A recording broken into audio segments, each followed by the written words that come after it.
7시 34분입니다. 정치권에 큰 뉴스가 어제 있었죠. 박준영 전 경남도지사 3선의 도지사를 지낸 이분이 새정치민주연합을 탈당하겠다 기자회견했고요. 또 새누리당은 청와대로 가서 대화 채널이 복원되는 모습을 보여줬습니다. 김경진 변호사와 함께하겠습니다. 안녕하십니까 변호사님? 네, 안녕하세요. 오늘 재헌절 축하드립니다. 예.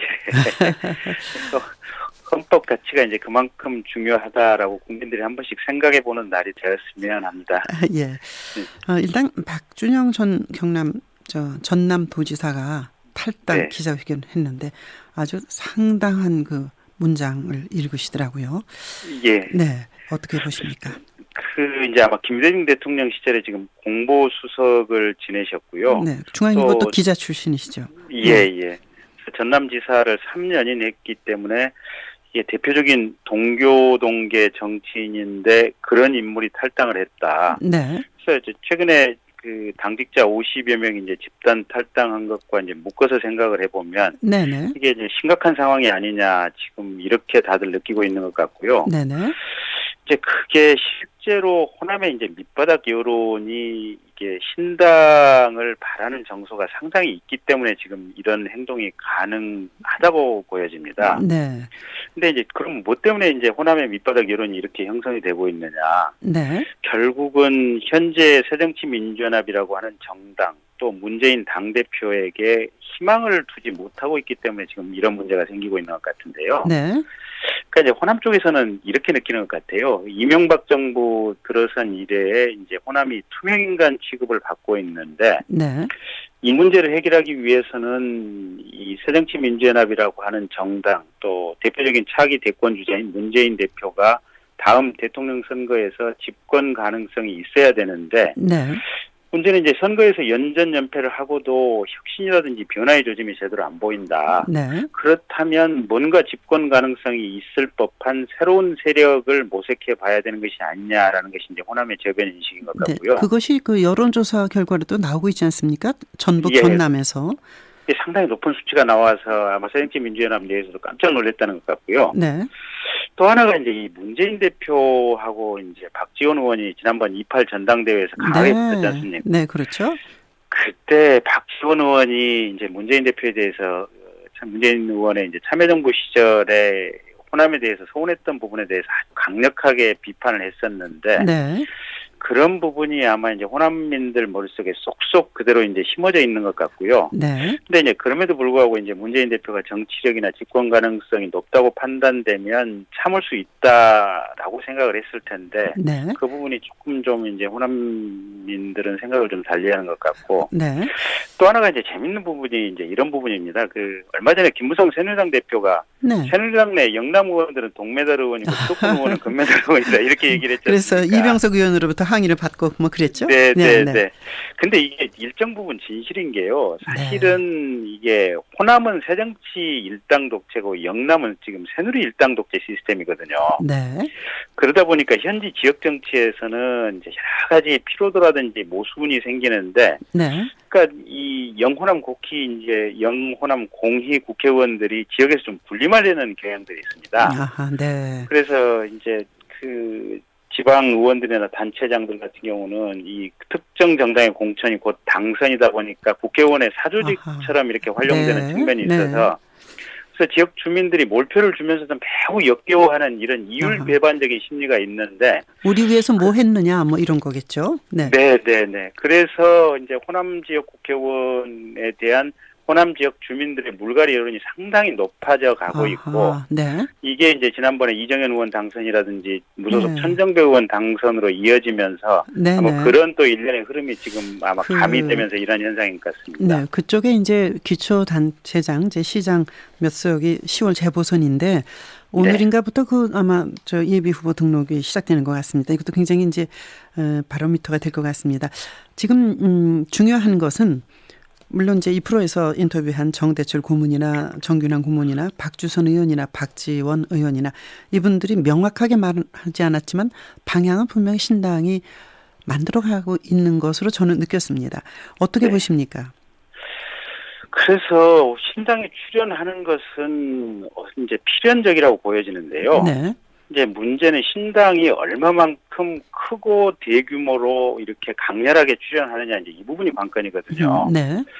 근데 이제 이거는 결국은 새정치연합이나 문재인 대표에게 달린 종속 변수다 저는 이렇게 보고 있습니다. 네네. 그래서 가령 이제 이 새정치연합이 뼈를 깎는 혁신을 통해서 국민들 특히 호남민들에게 집권 가능성이 충분한 정당이다. 네. 혁신 작업이 굉장히 빠르고 선명하게 진행이 된다. 네. 이랬을 경우에는 신당의 동력이 확 떨어질 거고요. 네. 그게 안 되면 결국 신당의 동력이 상당히 커질 것이다. 저는 이렇게 보고 있고. 근데 이제 뼈를 깎는 혁신의 그 요체가 좀 전에 말씀드렸던 그런 여러 의원들, 고문들은 문재인 대표가 결국은 재보선 참패에 책임을 지고 물러나는 거라는 걸 요체라고 보고 있거든요. 그 요체라고 하는 것이 제가 볼 때는 이제 그분들이 탈당의 어떤 일종의 빌미라고 생각을 하고 있고 문재인 대표가 물러나는 것만이 이제 어떤 혁신의 본질은 아니라고 저는 생각을 하고 있는데요. 네. 다만 이런 점은 있습니다. 만약에 문재인 대표가 결단을 내려서 내년 총선에 불출마하겠다 혹은 다음 대선에 불출마하겠다고 선언하면서 당대표로 재임하면서 본인이 강력하게 혁신을 완수하겠다 이렇게 선언을 해버리면 사실은 이분들은 탈당할 만한 명분이 전혀 없어진 상황이 되지 않을까 싶습니다. 그래서 이제 문재인 대표가 어쩌면 정치적인 승부수를 걸어야 될 시점이 지금 시점이 아닌가라는 생각은 분명히 듭니다. 알겠습니다. 그 말씀 들으니까 이제 당대표 경선 때 박지원 의원이 대권 당권 분리하자 이것을 요구하고 나왔었던 게 기억이 납니다. 일단 뭐 이런 정치를 바라보는 시사 프로그램 진행자로서는 재미있기도 하고 꺼리는 많이 생깁니다만 참 걱정이 많습니다.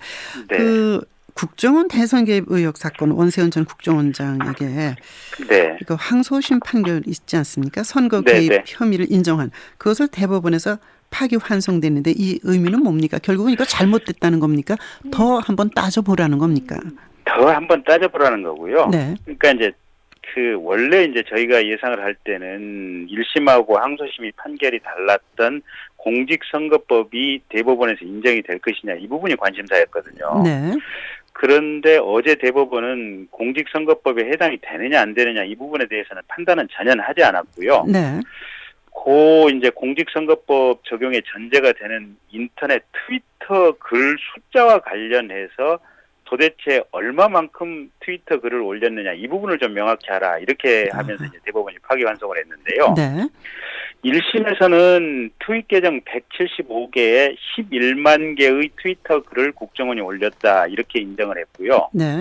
반면에 이제 항소심에서는 트윗 계정 700여 개를 통해서 트윗 글 27만 개를 국정원이 올렸다 이렇게 인정을 했습니다.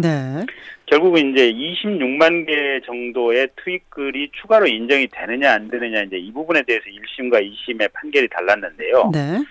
대법원은 항소심에서 추가로 인정한 이 16만 건의 트윗 글이 과연 형사소송법상의 증거 법칙에 맞게 인정을 한 것이냐. 그러니까 최소한 11만 개의 트윗글을 이제 국정원이 올린 게 맞지만 나머지 16만 건은 국정원이 올렸다고 인정한 이 항소심의 증거 판단이 조금 이상하다. 그러면서 그 부분에 대해서 좀 다시 심리해봐라 이런 취지로 고등법원으로 되돌려보낸 겁니다. 그 뭐 상당히 참 대법관들도 힘드시겠지만 이걸 쳐다보는 국민들도 참 어렵고 복잡합니다. 사실은 이제 그것도 그거지만 국정원에서 이거 해킹 프로그램 외부에서 사와서 뭐 이메일을 통해서 이걸 또 거래하는 걸 인정했는데 이게 국정원이 할 수 있는 인정한 게 그게 제대로 된 거냐는 의문이 있습니다. 그 내용과 어떻게 썼느냐는 차치하고라도 미국이나 뭐 영국 같은 데는 해킹 프로그램을 자체 제작한다는데 우리가 이메일로 그 거래하는 게 다 공개되고 이런 거는 사이버 안보 위험이 지금 점증하고 있는데 이거 대처로서는 못마땅한 거 아닌가요? 그런 그러니까 저는 이제 이번 사태를 보면서 조금 의아스러웠던 게 뭐냐면 이제 보안 전문가들의 얘기를 들어보면 이 정도의 해킹 스미싱 프로그램 같은 경우는 사실은 조금만 실력이 있는 해커들이라면 금방 만들 수도 있다. 글쎄요. 연변에 있는 쉽게 말해서 보이스피싱하는 해커들도 이걸 만들어서 국내에 뿌리고 있는데 국정원이 이거를 10억씩이나 들여가면서 사온다고 하는 것이 도대체 무슨 일이냐. 바로 그 얘기입니다. 그 부분이 하나 의아스러운 것이고요. 두 번째는 이제 국정원이 정보 수집을 위해서 남한 내에 있는 간첩을 잡기 위해서 해킹 프로그램과 무슨 갤럭시 S 시리즈의 어떤 취약점을 이제 어떻게 찾아달라고 요구를 했다는데 거꾸로 보면 북한에 있는 지도층들도 휴대폰을 쓰고 있고 이제 그렇다고 한다면 북한 휴대폰의 보안 취약점을 찾아서 거기를 도감청할 수 있는 이런 부분에 대해서 이탈리아에 있는 회사에 대해서 어떤 해킹 취약점 요구에 관한 어떤 이메일이든지 자료 요구가 집중됐어야 되는데 그런 부분에 대한 자료 요구는 전혀 없고 오히려 국내 국민들 사찰이 가능한 뭐 카카오톡이라든지 이런 부분에 대한 자료 요구만 집중됐다라고 하는 것은 도대체 국정원 말을 믿을 수 있느냐 없느냐 이런 부분에 대해서 참 신뢰 의문성이 생기는 것 같습니다. 알겠습니다. 김경진 변호사님 말씀 들으면서 국정원이 정치적 목적으로 민간인 불법으로 도청이나 감청했다면 이건 뭐 정말 책임져야 되지만 사이버 안보에 대처할 능력이 있느냐. 북한은 이제 1,700명 정도의 그 해커하고 지원 인원을 키우고 있다는 게 알려졌는데 아유, 걱정입니다. 변호사님. 재연절 축하드립니다. 네, 감사합니다. 좋은 하루 되십시오. 네, 김경진 변호사였습니다.